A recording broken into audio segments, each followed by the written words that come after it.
नमस्कार, सत्यहिंदी.com पर आपका स्वागत। मैं हूं शैलेश। आज मैं आपकी मुलाकात मुंबई के एक ऐसे फिल्म कैरेक्टर से कराने जा रहा हूं जिनका जीवन, व्यवसाय, पेशा अलग है और उनके शौक अलग हैं। मुंबई में वो फिल्मों के लिए संगीत देते हैं। बहुत बहुत चर्चित हुई थी फिल्म पान सिंह तोमर, साहब बीबी गैंगस्टर। इन फिल्मों को आपने देखा होगा, नहीं भी देखा होगा तो इसके संगीत जो है जरूर सुने होंगे। और इसमें संगीत देने वाले संगीतकार अभिषेक रे आज हमारे सामने हैं। अभिषेक जी, स्वागत है आपका हमारे इस प्रोग्राम में। नमस्कार। नमस्कार। लेकिन मैं आज अभिषेक जी से फिल्मों के बारे में बिल्कुल बात नहीं करूंगा। मैं मुंबई के बारे में भी बात नहीं करूंगा। मैं दिल्ली के बारे में भी बात नहीं करूंगा, जहां उनका बचपन गुजरा था और आज भी जिससे वो जुड़े हुए हैं। मैं तो बात करने के लिए उनके साथ उनके एक जंगल में ले जा रहा हूं। ये एक ऐसा जंगल है और शहर के बाहर उनकी दोस्ती कुछ ऐसे लोगों से है जो बड़े ही खूंखार हैं, जैसे लेपर्ड,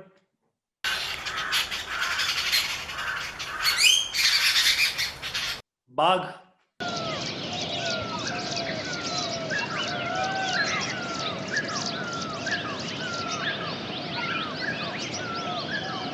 जंगली हाथी। जाहिर सी बात है कि कुछ ऐसे भी हैं जो खूंखार नहीं हैं।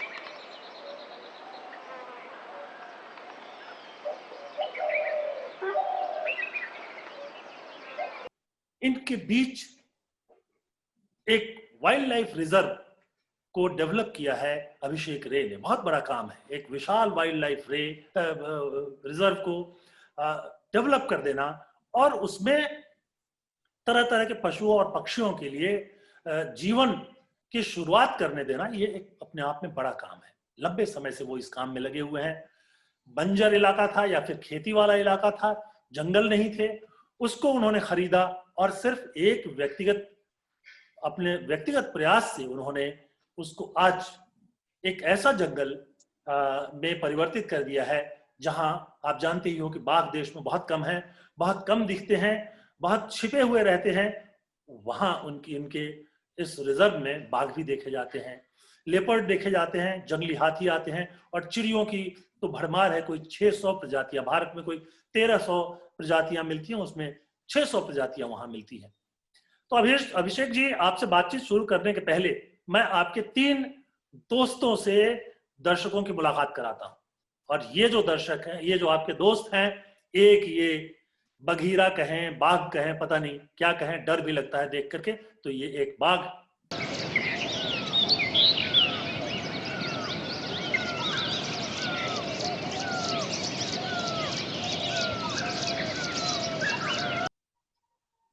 और बाघ के तुरंत बाद आपको हम एक झलक दिखा रहे हैं लेपर्ड। बच्चे भी हैं उनके साथ, जरा देखिए वो क्या है।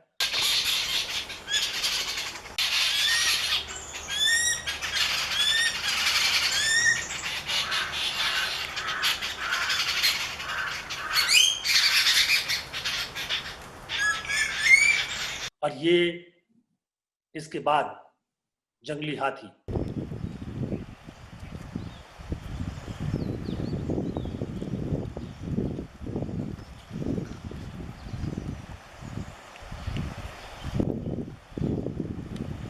मैं एक बात सावधानी से कहता हूं कि जंगली हाथियों के सामने नहीं आए। अगर कहीं उनको गुस्सा आ गया तो बड़े खतरनाक हो जाते हैं वो। वो हमारे शहरी हाथी की तरह नहीं होते हैं, अपने रास्ते में किसी को आने नहीं देना चाहते हैं। तो अभिषेक जी, हमने आपके कुछ खतरनाक दोस्तों से अपने दर्शकों की मुलाकात करा दी, और मैं अब सबसे आपसे एक पहले सीधा तो सवाल पूछता हूं कि इतने इतनी खतरनाक जगह पे आप पहुंचे कैसे? मुझे आपत्ति है इस शब्द से, खतरनाक। मुझे लगता है कि इंसान आज उस कगार पे है कि सबसे खतरनाक जीव इस प्लेनेट के लिए हम खुद बन गए हैं। तो मैं आपके सामने इस वक्त मौजूद ही नहीं होता अगर ये वाकई खतरनाक होते हैं, क्योंकि मैं बहुत बचपन से सरकारी बाग गणना में बाघ गिनता हूँ और शामिल होता हूँ हर साल। मेरे अलग अलग नेशनल पार्क्स में पोस्टिंग होती है, और जब हम बाघ गिनते हैं तो हमारे हाथ में सिर्फ एक लठ होता है और कुछ भी नहीं। So in my entire life I must have counted so many tigers and leopards on foot. आमना सामना बहुत बार होता रहता है। तो अगर वाकई वो खतरनाक होते, माफिया होते तो मैं जीवित नहीं रहता आपके सामने। ये एक दौरान जब मेरी पोस्टिंग कॉर्बेट लैंडस्केप में हुई थी, तो मेरी नज़र में ये बंजर पहाड़ी पड़ी, जिसमें थोड़ा बहुत खेती हो रहा था, बाकी पूरा एरिया बंजर पड़ा हुआ था। और लोग परेशान थे क्योंकि आसपास तीनों तरफ जंगल, तो जंगलों से जाहिर है कि बार्किंग डियर, चीतल, अलग अलग प्रजाति के हिरण आके खेती चुग जाते थे। अब आप हिरण को तो सिखा नहीं सकते कि ये घास है भाई, ये तुम खाओ, और वो गेहूं है वो मत खाओ, ऐसा तो होता नहीं है। तीनों तरफ जंगल, हाँ तीनों तरफ जंगल से हिरणों के झुंड आके रौंद देते थे खेत, वाइल्ड बोर आता था। और जो भेड़ बकरी पालते थे लोग, गाय पालते थे, आसपास टाइगर और लेपर्ड के निशान थे। तो रात होते ही टाइगर और लेपर्ड आके कभी बकरी कभी गाय लेके चले जाते। उसी तरह से आप टाइगर को ये नहीं सिखा सकते कि भैया ये हिरण है इसको खाओ, ये बकरी है इसको मत खाओ। They don't understand that. That's the cycle of life. It's a prey predator ecosystem which has been coming for billions of years. तो उसको हम उसके विपरीत चल नहीं सकते। तो मुझे लगा कि ये, क्योंकि ये जमीन जंगलों से घिरा हुआ है और जमीन बंजर है, एक तरफ नदी भी है, तो it's a natural tiger leopard corridor. और मुझे बाघ और बगेरा के पंजे भी मिले उस जमीन पे। तो उस दौरान क्योंकि मैं बॉलीवुड में अपना धीरे धीरे अपना कदम भी जमा रहा था, तो मैंने डिसाइड किया कि जो भी थोड़ी बहुत पूंजी मुझे मिलती रहे उसको इन्वेस्ट करते हुए धीरे धीरे मैं इस पूरी पहाड़ी को खरीद लूंगा और एक मिसाल बनाऊंगा in terms of rewilding. Rewilding एक नया टर्म है जिससे शायद बहुत से भारतीय वाकिफ नहीं है, क्योंकि इस देश में जब हम जमीन खरीदते हैं तो या तो हम मकान बनाते हैं या हम खेती करते हैं, कोई तीसरा हम किसी तीसरी चीज के बारे में सोचते नहीं है। लेकिन मुझे लगता था कि क्योंकि ये एक नेचुरल पहाड़ी है जिसके तीनों तरफ जंगल है और ये कॉर्बेट नेशनल पार्क से जुड़ा हुआ है, तो ये लाजमी है कि इसमें पशु आए। और अगर मैं इसको वापस जंगल में परिवर्तित कर दूं, रीवाइल्ड कर दूं, तो ये एक मिसाल बन जाएगा। भारत का पहला ऐसा वाइल्ड लाइफ सेंचुरी बनेगा जिसमें शायद टाइगर और लेपर्ड का प्रेजेंस हो। गजब, बहुत बहुत महत्वपूर्ण बात की आपने। और हमने शुरू में ही, प्रोग्राम शुरू करते ही जो है आपके इन दोस्तों से मिले। खतरनाक मैंने इसलिए कहा कि दरअसल मैं हमारे भीतर एक धारणा बनी हुई है और मैं चाहता था कि ये धारणा खत्म हो कि जैसे बाघ खतरनाक पहले होता जी, है। अभी इस भी कई, पॉइंट पे ये बोलना चाहूंगा कि ये धारणा कैसे बनी है, इसके पीछे एक मजेदार बात है। हम सब एक टर्म से वाकिफ है जिसको हम कहते हैं वाइल्ड लाइफ, है ना, जंगली जानवर। तो हमें बचपन से सिखाया जाता है कि जंगली जानवर वो होते हैं जिसको हम या तो चिड़ियाघर में पिंजरों में बांध के रखते हैं, पिंजरों से निकल आए तो हमारे लिए खतरनाक है, या ये निर्धारित जंगलों में ही पाए जाए। लेकिन सृष्टि में जिन्होंने ये प्लेनेट बनाया, अब भगवान कहे, अब नेचर कहे, कुछ भी कहे, उन्होंने ऐसा नहीं सोचा था। The life that naturally pertains to the planet, हमने उसको वाइल्ड लाइफ कहा है। तो एक धरती पे, किसी भी धरा पे जो जीवन पाया जाता है वही वाइल्ड लाइफ है। आपकी खिड़की के बाहर जो चिड़िया आती है, जो चिड़िया आता है, वो भी वाइल्ड लाइफ है। एक चींटी भी वाइल्ड लाइफ है। उसी तरह से टाइगर लेपर्ड भी वाइल्ड लाइफ है। They are the original citizens of that land, जिसको हमने बांध के या तो चिड़ियाघरों में बांध दिया है, और हमारी खुद की आबादी इतनी बढ़ गई है कि हमने इनको छोटे छोटे आइलैंड्स में बांध के कहा है कि नेशनल पार्क है भैया, तुम यहीं पे रहो, इसके बाहर निकलोगे हम तुमको खतरनाक बोल के मार देंगे। So this concept has to change now. बिल्कुल सही कहा कि आपको ये जो धारणा लोगों की है उसको बदलना होगा। इसके साथ साथ मैं ये भी कहूँगा कि बहुत बार ऐसा देखा जा रहा है, ये हर महीने एक आध बार घटना होती है कि जब कभी कोई चीता, कोई तेंदुआ या कोई बाघ या कोई इस तरह का जानवर, भालू जब आसपास के जंगलों से निकल करके भटक करके किसानों के की जमीन पर आ जाता है, बड़ी बुरी तरह से मारते हैं उसको। ये होना नहीं चाहिए। आप जरूर निश्चित तौर पे आज इतने तकनीक उपलब्ध हैं, आप उनको पकड़ें और पकड़ कर फिर से उनके घर में वापस कर दें, ये ज्यादा बेहतर रहेगा। बहरहाल मैं अभिषेक जी, मैं धीरे धीरे सारी सूचनाएं दे रहा हूँ। हम आपने खुद ही बता दिया, ये कॉर्बेट नेशनल पार्क से जुड़ा हुआ है, जो बाघों के लिए एक बड़ा सेंचुरी जो है वो भारत में, जो बाघों के लिए पूरी दुनिया में सबसे बड़ा नेचुरल हैबिटेट है। आपको ये बताया कि होल वर्ल्ड में सबसे ज्यादा वन्य बाघ, वाइल्ड टाइगर्स का पॉपुलेशन एक जगह पे कॉर्बेट नेशनल पार्क में है, कहीं और नहीं। So we are a proud Indian to have natural spaces left which harbor the largest population of wild tiger anywhere in the world. बिल्कुल सही कहा आपने। तो ये एक गर्व की बात है, संयोग से मैं एक बार वहां गया हूं, उससे जुड़ा हुआ है। सीताबनी फॉरेस्ट रिजर्व, ये नाम है उस जगह का जो अभिषेक जी ने खरीदा है, और जिसको उन्होंने, जो बंजर था या फिर खेती हो रही थी, उसको फिर से नेचर को वापस कर दिया। यानी बाघों को और लेपर्ड्स को और हाथियों को और चिड़ियों को वापस कर दिया। मैं चाहूंगा, अच्छा जरा आप ये बताएं कि सीताबनी तक पहुंचा कैसे जा सकता है? अगर मैं या कोई एक व्यक्ति जो है वो वहां जाकर देखना चाहे, तो वो वहां जा सकता है क्या? हाँ, बिल्कुल जा सकता है। ये तो मात्र 6 घंटे का ड्राइव है दिल्ली से, और कॉर्बेट नेशनल पार्क के साथ लगा हुआ है, जुड़ा हुआ है। तो इट इज वेरी पॉसिबल कि आप वहां आए और प्राकृतिक माहौल का आनंद ले। सिर्फ वही नहीं, रात को तारे देखे और अंधेरे का मजा ले, क्योंकि आज की डेट में लाइट पोल्यूशन एक बहुत बड़ा पोल्यूशन हो गया है। आप जहां भी देखें वहां पे आर्टिफिशियल लाइट है। तो चांदनी रात का अगर आप मजा लेना चाहते हैं, जब चांद की रोशनी कैसी होती है रात को, वो देखने के लिए, तारे कैसे चमकते हैं, क्योंकि आसपास मैंने जितने भी मेरे छोटे मोटे एस्टेब्लिशमेंट्स वहां हैं, हम लोग कोई आर्टिफिशियल लाइट का प्रयोग नहीं करते रात को, क्योंकि टाइगर कॉरिडोर है, लेपर्ड कॉरिडोर है, रात को वो मूव करते हैं, तो उनकी आंखों में ये हमारी आर्टिफिशियल रोशनी जो है वो चुभती है। तो अंधेरे का मजा ले, साइलेंसेस का मजा ले, सन्नाटों का मजा ले, वादी से कैसे हवा चलती है उसका भी मजा ले, और साथ साथ पशु और पंछी तो है ही। बिल्कुल। अच्छा, मैं एक बात जानना चाहूंगा कि जब आपने लिया था, मैं समझता हूँ कि 10 बार 15 साल से तो मैं जानता हूँ कि आपके पास है वो, या शायद उससे भी पहले से है। जी। तो जब आपने नहीं, लिया, बहुत उसमें मेहनत की। जी, मतलब लंबे समय से है वो।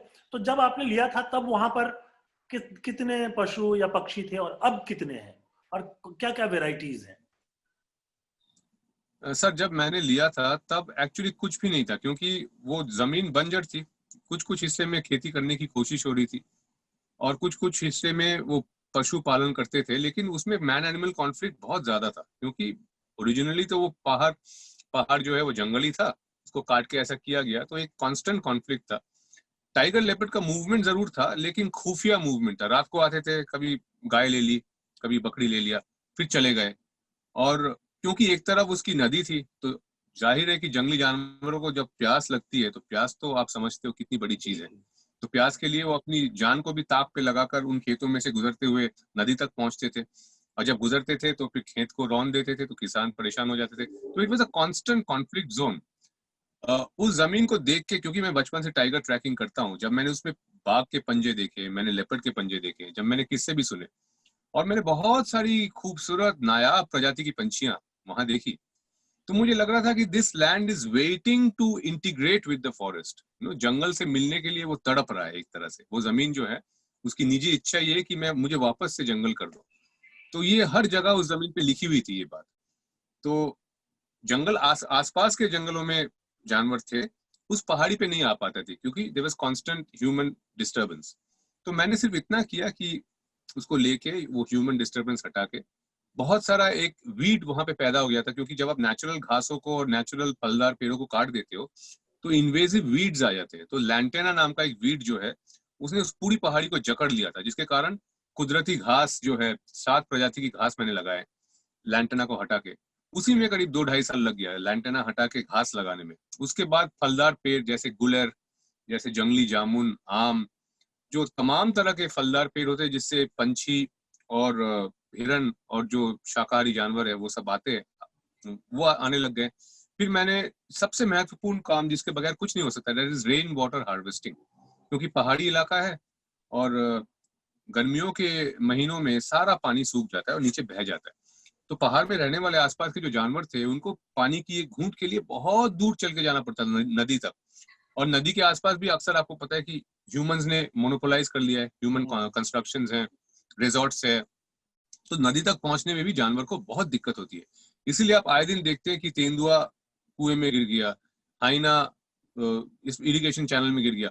ये जानवर बेवकूफ नहीं है, वो लेपर्ड है, वो रात को हमसे 7 गुना ज्यादा देखता है, तो वो जान के कुएं में डाइव नहीं मार रहा है, इतना बेवकूफ नहीं है वो जानवर, बहुत शातिर है।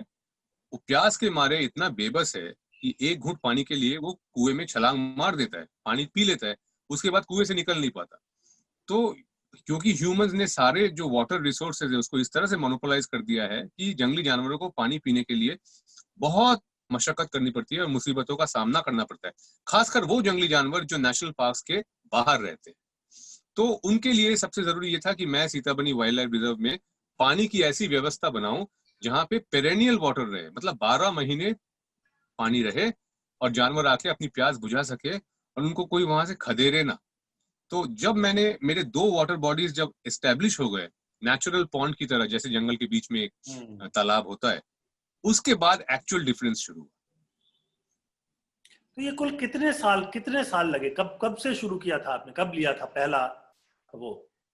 मुझे लगता है कि आज जो आप देख रहे हैं सीताबनी, जिसमें आप जैसे आपने पूछा क्या क्या जानवर आज आते हैं वहां, तो मैं कई बार देखने के लिए कि कौन कौन जानवर आ रहा है कैमरास लगाता हूँ जस्ट फॉर माई इन्फॉर्मेशन कि कौन पानी पीने आ रहा है। तो उसमें टाइगर तो ऑलमोस्ट रोज ही है, टाइगर है, टाइग्रेस है, और इस साल लेपर्ड है और लेपर्ड के बच्चे भी हैं, और उसने इतनी महफूज समझी मेरी जमीन की वहां बच्चे दिए। और इसके अलावा स्मॉलर कैट्स जैसे लेपर्ड कैट, बहुत रेयर एनिमल है, भारतवर्ष का एक स्टैंप है लेपर्ड कैट के ऊपर, देखना कभी, वो आता है। उसके अलावा पोर्क्यूपाइन, जो आप जिसके पीछे क्विल्स लगे होते हैं ना, कांटे लगे होते हैं, वो आता है। सिवेट्स आते हैं, और बहुत मजेदार बात यह है कि मुझे कैमरा ट्रैप पे एक पैंगोलिन भी मिला जो पानी पीने आ रहा है तालाब पे। Pangolin is the most poached animal in the world.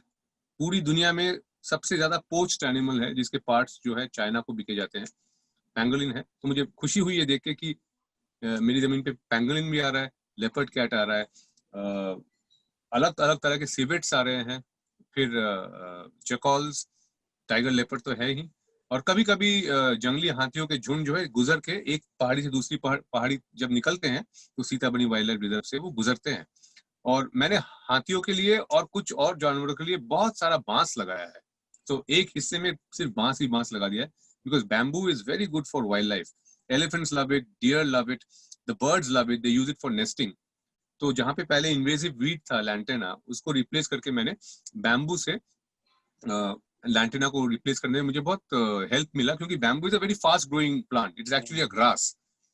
तो आज के डेट में आप देखोगे एक हिस्सा ग्रासलैंड है, एक पार्ट में बैम्बू है, कहीं फलदार पेड़ है, गुलर है, 7 प्रजाति की गुलर मैंने लगाए जो उसको फिग्स कहते हैं। तो फिग्स पे जो है वो 600 प्रजाति की पंछियां अलग अलग सीजन्स में आते रहते।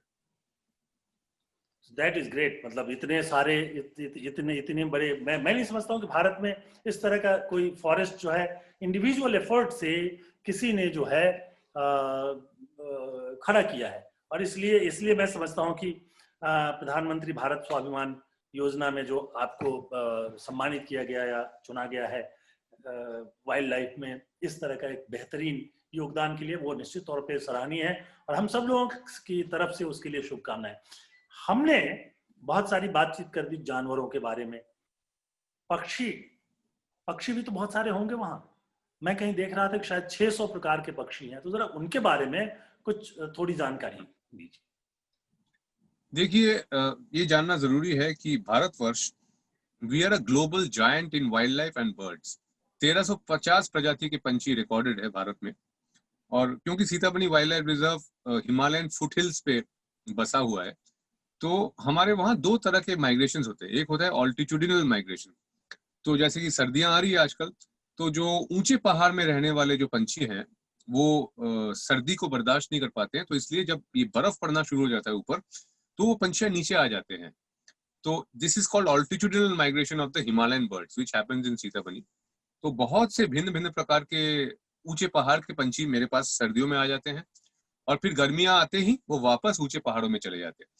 Also I am at the cusp of साल फॉरेस्ट, जो नीचे चारों तरफ मिक्स्ड साल फॉरेस्ट है, और मेरे ऊपर की पहाड़ियों में, नैनीताल फॉरेस्ट डिवीजन की पहाड़ियों में ओक फॉरेस्ट है, मतलब ओक, रोडोडेंड्रन, बुरांश, ये वाले पेड़ पाए जाते हैं। तो दो अलग अलग इकोसिस्टम्स का ओवरलैप है Sitabani wild life reserve. So ecologically it is very important कि it's at an optimal altitude, जिसकी एक तरफ नीचे की तरफ साल फॉरेस्ट है, ऊपर की तरफ ओक फॉरेस्ट है। तो साल फॉरेस्ट की पंछियां जो ट्रेडिशनल बर्ड्स है, प्लेन बर्ड्स है, वो तो आती है, माउंटेन बर्ड्स जो है वो भी आती है। और जैसे कि आउल्स, अब मेरे पास जो है कितने तरह के उल्लू या आउल्स आते हैं, Indian scops owl, mountain scops owl, oriental scops owl, eagle owl, fishing owl, तो इतने तरह के उल्लू आते हैं। वुड पेकर्स, जिसको कठोर बोलते, जो आपके पेड़ में बार बार मार मार के उसमें से छोटी छोटी कीड़ों को खाता है। तो 17 तरह के वुड पेकर्स हैं। I mean grey headed woodpecker, greater yellow nape, lesser yellow nape, फिर आपके great slaty woodpecker, pygmy woodpecker जो सबसे छोटा वुड पेकर होता है दुनिया का, वो भी आता है, स्पेकल्ड पिक्यूलेट। तो 17 तरह के वुड पेकर्स हैं। बार्बेट्स हैं, जो हरे पंछी होते हैं, फल खाते हैं, गुलर के खासकर फल उनको बहुत पसंद है। लिनिएटेड बार्बेट, हिमालयन बार्बेट और great barbette, copper Smith barbette, blue throated barbette, ये आते हैं। फिर रैप्टर्स, जो शिकारी पंछी है, जैसे कि शिकरा, जैसे कि आपके white eyed buzzard, then different species of eagles. ऊपर के पहाड़ियों में लैमर गायर हैं, जो बेयर्डेड वल्चर हैं, वल्चर विद अ बेयर्ड। तो अलग अलग तरह के शिकारी पंछी आते हैं। फिर ग्रीन पिजन्स, मतलब पंछियों का तो अंत ही नहीं है। अगर मैं बोलना शुरू करूं तो आपका ये पूरा शो जो है पंछियों पे डेडिकेटेड हो जाएगा। जाहिर सी बात है कि ये सारी चीजें जो है बहुत सारी एक और बात बोलना जरूरी है कि पंछियों के लिए उनका आहार क्या है, वो बहुत जरूरी है। जैसे कि जो दाने खाने वाले पंछी होते हैं, जैसे स्पैरोज है, फिंचेस है, वो क्या है कि जंगली घास के ऊपर जो छोटे छोटे दाने होते हैं ना, उनको चुगते हैं। तो जब हम मकान बनाते हैं या कोई शहरी पार्क भी बनाते हैं, सबसे पहले हम क्या करते हैं, जो नेचुरल जंगली घास है उसको काट देते हैं। फिर अपने मन के मुताबिक हम कुछ फैंसी चीजें लगा देते हैं, जिससे किसी जानवर को कोई फायदा होता नहीं है। तो जो जंगली कुदरती होने वाले जो घास हैं, उससे छोटी पंछियां जो हैं, जैसे कि फिंचेस हैं, रोज फिंच है, स्पैरोज हैं, इनको आहार वहां से मिलता है। जो इंसेक्ट्स खाने वाले पंछी हैं, जैसे कि बी ईटर्स है, मेरे पास 3 प्रजाति के बी ईटर्स आते हैं जो सिर्फ मधुमक्खियां खाते हैं। फ्लाई कैचर्स, जो मक्खियों को खाते हैं, तो 10 से अधिक प्रजाति के फ्लाई कैचर्स मेरे पास आते हैं, रंग बिरंगे, ब्लू, ऑरेंज। नीलकंठ एक पंछी है, that comes the blue Ruby throat. तो पंछी का जो आहार है, वो आहार कुदरती माहौल में उस जंगल में पाया जाना बहुत आवश्यक है। अगर वो फल खाने वाला पंछी है, जैसे कि बार्बेट्स हो गए, तोते हो गए, मतलब पैराकीट्स हो गए, पैराकीट्स भी 4 प्रजाति के आते हैं मेरे पास, तो आपको फलदार पेड़ लगाने पड़ेंगे उनके लिए। अगर वो कीड़े मकोड़े खाने वाले पंछी है, तो आपको वाटर बॉडीज, कुछ ऐसी ऐसी चीजें आपको प्लांट करनी पड़ेंगी जिसमें कीड़े ज्यादा आते हैं, तो पंछी उनके साथ आते हैं। फिर अगर वो दाने खाने वाले हैं, तो आपको उनके लिए घास लगाने पड़ेंगे। तो पंछियों को जहन में रखते हुए मैंने खास चीजें लगाई हैं, ताकि वो पंछी आए, वहां रुके, कुछ दिन लोगों को दिखे, सबको अच्छा लगे, और हम इस बात का गर्व महसूस करें कि हमारे पास क्या खजाना है। आपने बहुत महत्वपूर्ण बात की, और मैं इसको जरा, चूंकि फिल्मों से आप जुड़े रहे हैं, एक बड़ी मशहूर फिल्म बनी थी द डे ऑफ जयकाल। जयकाल को जो है ऐसा माना जाता है कि बड़ा खतरनाक किस्म का पशु है वो, और चालाक तो है ही, तो धूर्त भी है, जैसे हायना के बारे में है कि बहुत चालाक, धूर्त वगैरह वगैरह वगैरह। तो आपने जो उनको करीब से देखा है, और जो फिल्मों में खास तौर पे जयकाल, मैं समझता हूँ कि लोमड़ी को ही, जो भारतीय लोमड़ी है वही है। एक्चुअली लोमड़ी इज फॉक्स, जैकल इज गीदड़। अच्छा, गीदड़, यस। तो ये जो गीदड़ है, उसके 2 हिस्से हैं। अंग्रेजी में अगर हम जाते हैं तो डे ऑफ जयकाल जैसी फिल्म बनती है, और यहाँ अगर हम भारत में देखें तो गीदड़ भभकी देना, वो जो है वो 2 एक्सट्रीम पे होते हैं। आपने उनको जो करीब से देखा है, क्या है वो, जो सियार है या ये दोनों ही जो है गीदड़ है, वो कैसे बिहेव देखिए, करते एक बात कहना चाहूंगा कि ये ना तो ये कनिंग है, ना ये धूर्त है, ये एवोल्यूशनरी मार्वल्स हैं जो बहुत इंटेलिजेंट क्रीचर्स हैं और अपनी सर्वाइवल के लिए अपने दिमाग का प्रयोग करते हैं। तो उसको अगर इंसान की एक बहुत बुरी आदत ये है कि अगर आप देखोगे, जकौल तो दूर की बात है, कुत्ते और बिल्ली में भी हम फर्क करते हैं। हम कहते हैं कि कुत्ते जो हैं बड़े वफादार होते हैं और बिल्ली बड़े सेल्फिश होते हैं और चालाक होते हैं। आपने ये सुना है कि नहीं? बिल्कुल। हाँ। तो इसका कारण ये है कि कुत्ते को हम डोमिनेट कर सकते हैं, हम एनस्लेव कर सकते हैं। कि कुत्ता को आप बोलोगे सिट, स्टॉप, टॉमी ईट, टॉमी सिट, टॉमी स्टे, वो आपके ये तमाम जो बचकाने प्रयास है हर एक चीज को बांधने के, उसको बेचारा ओबे करता है। और क्योंकि cats have been domesticated just 5000 years back, उसमें अभी भी जंगली नस्ल काफी बचा हुआ है।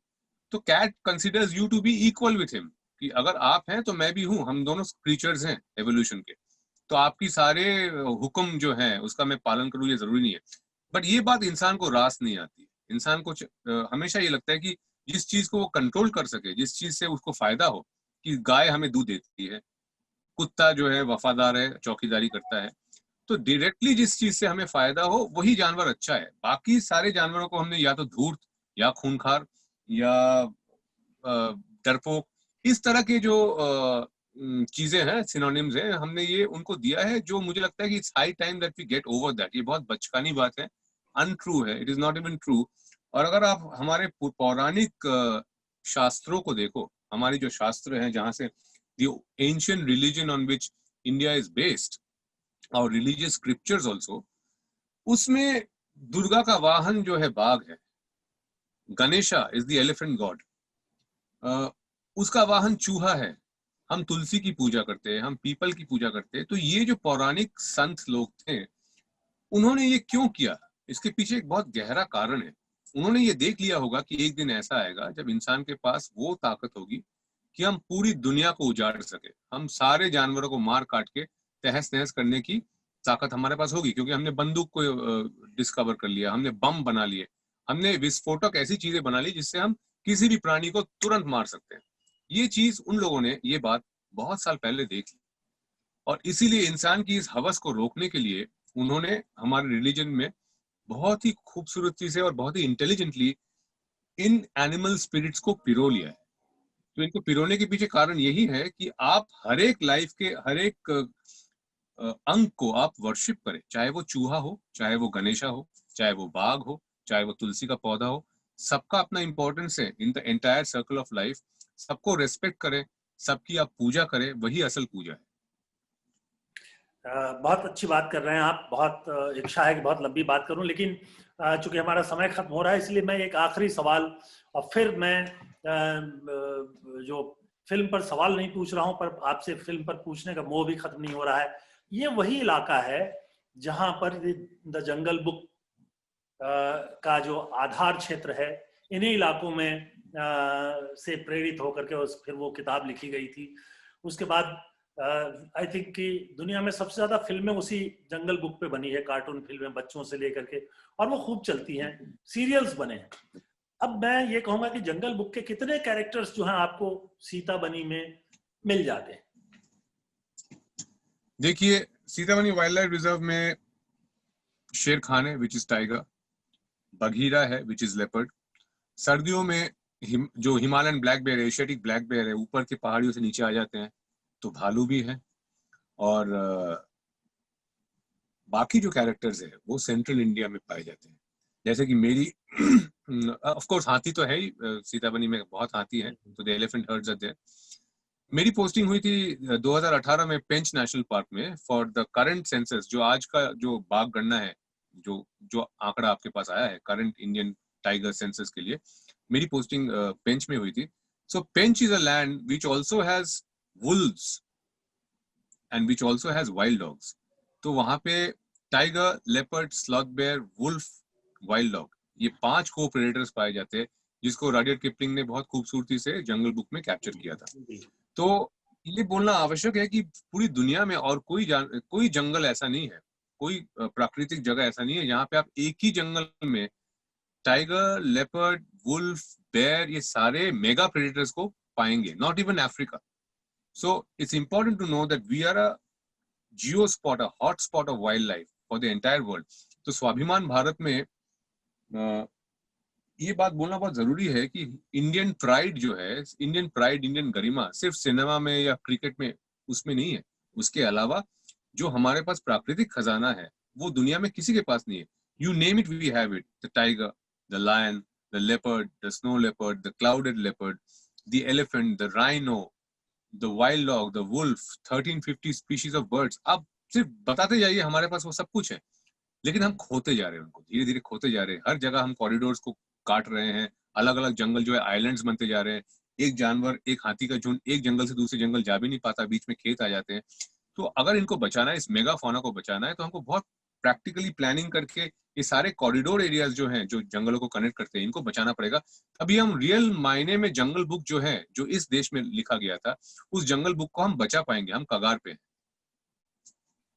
बहुत महत्वपूर्ण बात कही है आपने, और मैं उम्मीद करता हूं कि लोग इस बात को समझेंगे. और एक बार फिर से जो प्रधानमंत्री स्वाभिमान भारत योजना में जो आपको सम्मानित किया गया है, उसके लिए बहुत बहुत बधाई. हम इस तरह की बातचीत फिर करेंगे. और उसके साथ साथ मैं ये भी मैं जाते हुए एक छोटी सी बात और कहना चाहूंगा, जो बहुत महत्वपूर्ण है कहना आपके इस शो के माध्यम से, कि बहुत से भारतीयों को ये बात पता नहीं होगा कि हमारे जितने भी विशाल नदियां हैं, most of those reverse come out of tiger forest. तो पानी के दो ही सोर्स, फ्रेश वाटर के दो ही सोर्स है पूरी दुनिया में. एक है हिमालयन ग्लेशियर्स, और एक है एवरग्रीन फॉरेस्ट, जहां से रिस के पानी जो है पूरा साल निकलता रहता है. So the tiger and the leopard are not just our national pride, they are also the greatest indicators of our fresh water, our monsoon cycle, our oxygen cycle, our fertility. तो हमारे फ्रेश वाटर के रखवाले हम नहीं है, वो हैं. क्योंकि जब तक वो है, उनका खौफ है, जंगल में लोग घुसेंगे नहीं, अतिक्रमण नहीं करेंगे, और उन नदियों से, उन जंगलों में से नदियां निकलती रहेगी, और हमारे फ्रेश वाटर का जो सोर्स है for agriculture, for everything else, वो बचा रहेगा. बहुत बहुत धन्यवाद. और दर्शकों, इस प्रोग्राम को हम यहीं खत्म करते हैं, लेकिन मैं चलते चलते एक बात आपसे जरूर कहना चाहूंगा कि इस वीडियो के बाद आपको डिस्क्रिप्शन का एक बटन मिलेगा, और उस बटन को दबाएंगे आप, तो हम आपको बताएंगे कि satyhindi.com के साथ और करीब से आप कैसे जुड़ सकते हैं. हम एक अलग तरह की पत्रकारिता की कोशिश कर रहे हैं. न तो हम कॉर्पोरेट मीडिया हैं, न हम राजनीतिक पक्ष विपक्ष के साथ चलते हैं. हम एक स्वतंत्र पत्रकारिता को आगे बढ़ाने की कोशिश कर रहे हैं, और इसमें आपका सहयोग जो है बहुत महत्व रखता है.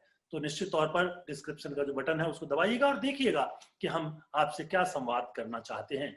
और इस प्रोग्राम के लिए बहुत बहुत धन्यवाद. अभिषेक जी, आपको भी बहुत बहुत धन्यवाद. आपने समय निकाला हमारे प्रोग्राम में आए, उसके लिए धन्यवाद. और अगली बार जब आप दिल्ली आएंगे तो मैं चाहूंगा कि मैं साथ आपके चलूं, और वहां ऑन लोकेशन हम एक छोटी सी डॉक्यूमेंट्री फिल्म अपने चैनल के लिए जरूर बनाएं. So thank you very much. My pleasure.